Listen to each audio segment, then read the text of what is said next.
Halo teman-teman semuanya, kami dari kelompok 2 ingin menjelaskan tentang change memory. Kami beranggotakan 3 orang.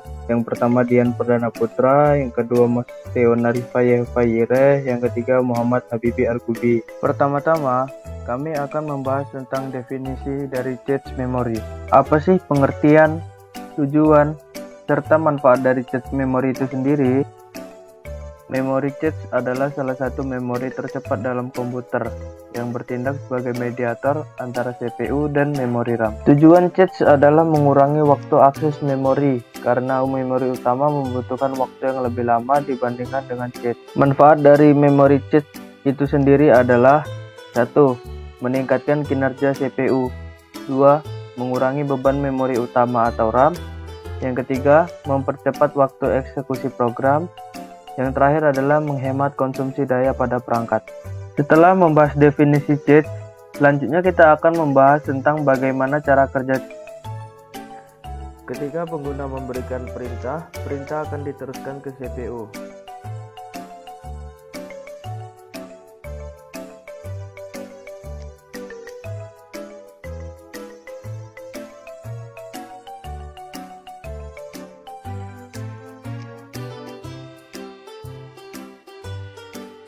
Perintah diterima. Ketika CPU mendapat perintah, dia akan mencari data di cache memori. Ketika data ditemukan, maka cache akan mentransfer dengan sangat cepat ke CPU. Namun jika tidak ditemukan, dia akan mencari di RAM dan kemudian ditransfer di CPU dengan kecepatan lebih lambat dibandingkan cache.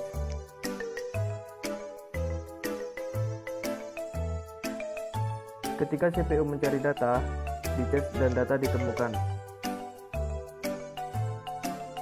Ketika data ditemukan di cache L1, maka CPU tidak perlu mencari data ke L2 atau L3 atau RAM. Dia langsung mengeksekusi data jika data sudah ditemukan. Ketika CPU mencari data dan data tidak ada di cache, pertama, CPU akan mencari data di L1.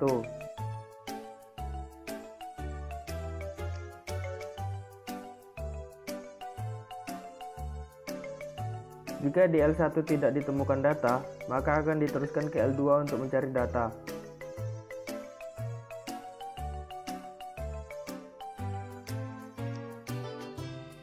Jika di L2 tidak ditemukan data, maka akan diteruskan ke L3 untuk mencari data.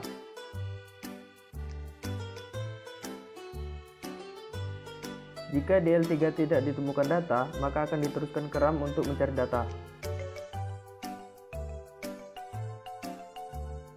Setelah data ditemukan di RAM, maka data akan dikirim ke CPU dan dikopi di L1 cache, agar ketika pencarian data, tidak perlu mencari data di RAM lagi.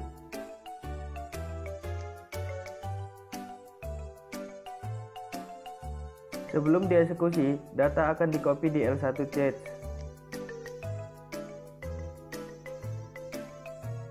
Data diterima dan dieksekusi oleh CPU. Selanjutnya kita akan membahas tentang tingkatan cache. Apa sih itu tingkatan cache?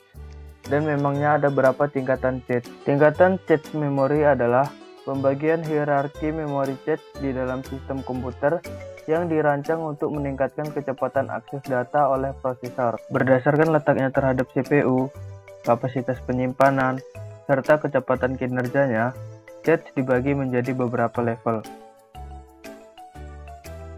Adapun beberapa tingkatan cache level sebagai berikut.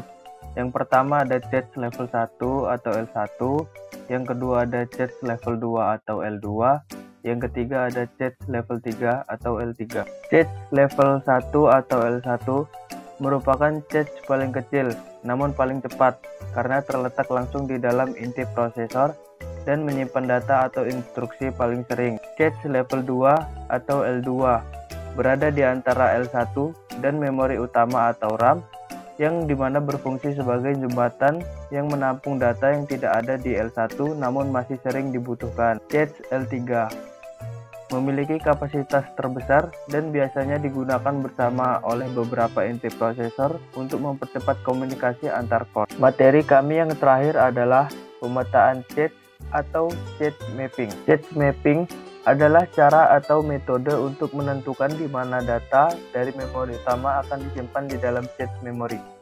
Karena ukuran cache jauh lebih kecil dari memori utama, maka dibutuhkan teknik khusus agar CPU tahu lokasi penyimpanan dan pengambilan data dengan cepat. Cache mapping berfungsi agar sistem tahu bagaimana data dari memori utama diatur dan dicari di dalam cache, supaya akses data oleh CPU menjadi lebih cepat dan efisien. Selanjutnya terdapat 3 pemetaan cache. Yang pertama associative mapping, yang kedua direct mapping, yang ketiga set associative mapping. Yang pertama ada associative mapping. Associative mapping yaitu di mana data dapat ditempatkan di lokasi manapun pada cache dan membandingkan alamat yang ada dengan semua alamat yang disimpan.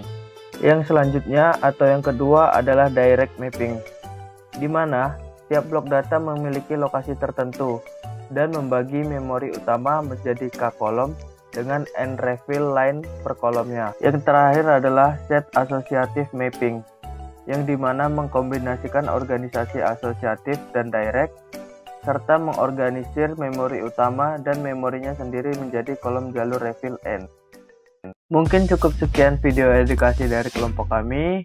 Kurang lebihnya kami minta maaf kepada teman-teman sekalian dan kami ucapkan terima kasih.